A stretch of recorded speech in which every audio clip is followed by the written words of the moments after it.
देखिए, बागेश्वर धाम हो या कोई और, ये पाखंडी रोज़ नए नए ड्रामे लेकर के आते हैं। हाँ। इनके जो ड्रामे हैं उन ड्रामों का कोई तोड़ नहीं है, क्योंकि ये लोगों को ठगने का काम करते हैं। और लुटेरा और ठग करेगा क्या? वो बढ़िया से अपना सिंहासन बनाएगा, आसन बनाएगा, बढ़िया से गेटअप लेके आएगा अपने आश्रम का, और मीठी मीठी जो है मीठी चुपड़ी बातों से लोगों को ठगने का काम करेगा। वही वो काम कर रहा है कि अम्बेडकरवाद से मनुवाद दूर क्यों भागता है।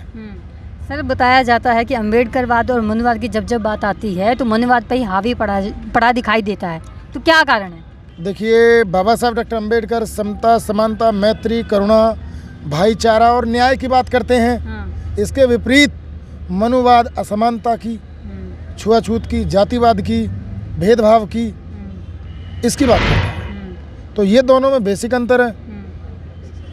बाबा साहब डॉक्टर अम्बेडकर का जो वाद है, अम्बेडकरवाद, वो संविधानवाद है, जबकि मनुवाद तो अपने आप में मनुस्मृतिवाद है। ये दोनों में बेसिक अंतर है। भारत की मूल प्रकृति के विपरीत जो काम करता है वो मनुवाद है, और भारत को सींचने संवारने का जो काम करता है वो अम्बेडकरवाद है। फिर से आपसे वही सवाल पूछना चाहूँगी सर, आपने कहा था अम्बेडकरवाद दूर भागता है, लेकिन क्या कारण है मनुवाद में ही घुसा रहता है, पूजा पाठ सबसे ज़्यादा करता है? हाँ, ये बिल्कुल निसंदेह ये बात आपकी काफ़ी हद तक जो है ठीक कही जा सकती है, पर ऐसा भी नहीं है कि तमाम लोग ऐसे हैं। प्रसार प्रचार के अभाव में लोगों को सही चीज़ों की जानकारी नहीं हो पा रही है, तो उनको जो बहकाया बरगलाया गया है, लंबे समय तक जो ज़बरदस्ती उनसे जो चीज़ें करवाई गई हैं, शिक्षा से दूर रखा गया है, अंधविश्वास को आज भी टेलीविज़न के माध्यम से, अखबारों के माध्यम से, और यहाँ तक कि आज की डेट में यूट्यूब चैनलों के माध्यम से भी उसी पाखंड को रोपित करने का काम किया जा रहा है, तो उससे लोग उसके शिकार तो होते ही हैं। यही कारण है कि लोग आज भी अपने आप का उस तरह से पीछे नहीं छुड़ा पा रहे हैं जिस तरीके से उन्हें छुड़ाना चाहिए था। सर, एक और आपसे जानना चाहूँगी कि बागेश्वर धाम में जो माने जाते हैं लोग बहुजन समाज के बढ़ चढ़ कर हिस्सा लेते हैं, बहुजन समाज के ऐसे लोग हैं जो वहाँ पर ज़्यादा से ज़्यादा जाते हैं। देखिए, बागेश्वर धाम हो या कोई और, ये पाखंडी रोज़ नए नए ड्रामे लेकर के आते हैं। इनके जो ड्रामे हैं उन ड्रामों का कोई तोड़ नहीं है, क्योंकि ये लोगों को ठगने का काम करते हैं। और लुटेरा और ठग करेगा क्या? वो बढ़िया से अपना सिंहासन बनाएगा, आसन बनाएगा, बढ़िया से गेटअप लेके आएगा अपने आश्रम का, और मीठी मीठी जो है मीठी चुपड़ी बातों से लोगों को ठगने का काम करेगा। वही वो काम कर रहा है। उन पे है क्या, बताइए? कोई दर्शन है उनके पास में? कोई आइडियोलॉजी है? कोई विचारधारा है? कोई लोगों के कल्याण की कोई भावना है? नहीं ना। महिलाएं जो बिल्कुल भावनात्मक रूप से एकदम से कोमल और निर्मल होती हैं, उनको उनके जो है मनमाफिक बातें करके, उनके मस्तिष्क में उतर करके उनको लूटने का, ठगने का काम है, और कुछ नहीं है। सर, क्या कारण है कि कई प्रोग्राम देखे जाते हैं बहुजन समाज के, कोई अन्य प्रोग्राम भी मान लीजिए, महिलाओं की गिनती बहुत कम देखी जाती है? नहीं, महिलाओं की गिनती सभी प्रोग्रामों में कम नहीं होती। हाँ, कुछ जगह ज़रूर कम हो सकती है। आज तो महिलाएं हर क्षेत्र में हैं, है ना? तो ऐसा नहीं है कि महिलाओं की गिनती उतनी कम होती है, कम तो है। महिलाओं पे ज़्यादा जिम्मेदारी है, घर परिवार की जिम्मेदारी को संभालने का काम है, बच्चों को स्कूल भेजने का काम है।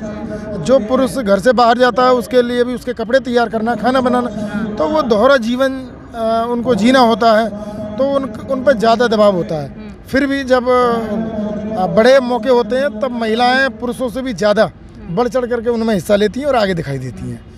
मैं इस बात को नहीं मानता। हाँ, कहीं जहाँ ज़्यादा रूढ़िवाद हावी है, जहाँ मनुस्मृति का ज़्यादा कब्जा है, वहाँ महिलाओं का शोषण आज भी बस बदस्तूर जारी है। जिस प्रकार से महिलाओं पर जिम्मेदारियाँ बढ़ती है, वो और भी ज़्यादा पाखंडवाद का शिकार होती जा रही हैं। महिलाएं पाखंडवाद का शिकार हो रही हैं, केवल महिलाएं हो रही हैं ऐसा कहना गलत है।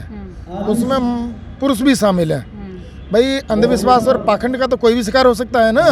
ज़्यादातर जो धाम वगैरह देखे जाते हैं इसमें ज़्यादातर गिनती महिलाओं की होती है। ऐसा है, अशिक्षा अज्ञानता की जननी है। अशिक्षा है तो अज्ञानता है, अज्ञानता है तो अंधविश्वास है, पाखंड है, उसे कोई भी लूट सकता है, ठग सकता है। कोई बच्चा बीमार हुआ है, डॉक्टर को दिखाया, उसको दवाई नहीं लगी, ठीक नहीं हुआ, तुरंत कोई ना कोई पड़ोसी उसको बता देता है कि वो फलाने धाम पे चले जाओ, फलाने बाबा को उठावना कर दो और वो ठीक हो जाएगा। होता क्या है, दवाई तो उसकी ऑलरेडी चल रही होती है, कुछ दवाइयाँ का एक टाइम होता है, कुछ बीमारियों का भी अपना एक टाइम होता है, उसी से वो ठीक भी होती हैं। फिर पता लगा कि जब तक वो दवाई असर करती तब तक वो किसी धाम में पहुंच गए और वहाँ ठीक हो गए। तो उनके दिमागों में उसके प्रति भावना बैठ जाती है और फिर पूरे जीवन उस एक मूवमेंट को लेकर के वो ठगे जाती रहती हैं। तो उनको सही समझ होती, उनको टेक्नोलॉजी का ज्ञान होता, उनको मेडिकल साइंस का ज्ञान होता, उन्हें लॉ का ज्ञान हो, तो वो कभी भी ठगने में नहीं आएंगे।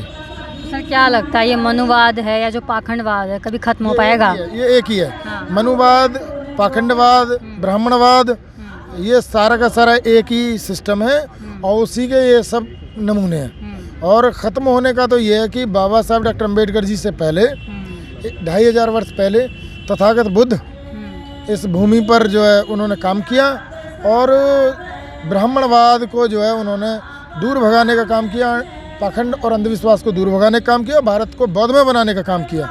बौद्धमय से तात्पर्य बुद्धि युक्त भारत बनाने का काम किया। भारत सोने की चिड़िया कहलाया है। तक्षशिला, नालंदा, विक्रमशिला, वल्लभी, उज्जैनी जैसे विश्वविख्यात विश्वविद्यालय देने का भारत ने काम किया। तो ऐसा नहीं है। हाँ, आज राजनीतिक सत्ता मनुवादियों के हाथों में है और उससे ये और ज़्यादा मजबूत हुआ है। टेलीविज़न चैनल हों या दूसरी और जो संवैधानिक संस्थाएं हैं वो सब उनके कब्जे में है। तो आज निश्चित तौर पर मानवता का गला घुटता हुआ दिखाई दे रहा है। इसके बरक्स आज भी जो कोई उम्मीद है तो अम्बेडकरवाद ही है और कोई दूसरी उम्मीद नहीं है। भारत जैसे विशाल धार्मिक देश में आपको लगता है जहाँ पर पाखंडवाद भी इतनी फैला हुआ है पूरे देश में, क्या बुद्ध में भारत बन पाएगा? देखिए, बुद्ध में भारत बनने से मतलब है बुद्धि में भारत बनना, बुद्धि का विकास होना। बाबा साहब डॉक्टर अम्बेडकर कहते हैं कि जो एजुकेशन का जो लक्ष्य है, शिक्षा का जो अंतिम उद्देश्य है, वो मानव के जो मस्तिष्क है और उसका जो डेवलपमेंट ही है।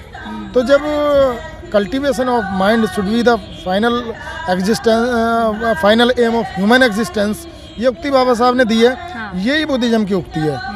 कोई अपनी पंथ परंपराओं का पालन करते हुए भी बुद्धिस्ट हो सकता है और बौद्ध में भारत हो सकता है। सभी लोग तर्क, बुद्धि, सबको ज़रूरत है ना, तर्क की सबको ज़रूरत है, बुद्धि की सबको ज़रूरत है, करुणा, प्रेम, भाईचारे, न्याय सबको उनकी ज़रूरत है। जब इन सब की सबको ज़रूरत है तो फिर कैसे आप बच सकते हो? तो एक ना एक दिन आपको बौद्ध में तो होना ही है। आपने अभी तक हमारा चैनल सब्सक्राइब नहीं किया है तो सब्सक्राइब करें और घंटी का बटन बिल्कुल भी दबाना ना भूलें ताकि सभी लेटेस्ट खबरें पहुंच सकें आप पे सबसे पहले।